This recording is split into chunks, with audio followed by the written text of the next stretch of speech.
في بداية الفيديو بتاعنا الدخلة بتاعة المتحف حلوة جدا وكمان مميزة.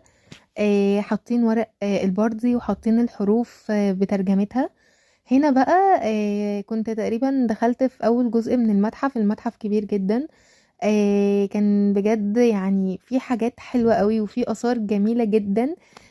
يعني اللي هو المكان حلو لدرجة ان هو يشدك ان انت تقعد تتفرج وتصور وان انت تتعمق في التاريخ والآثار بتاعتنا.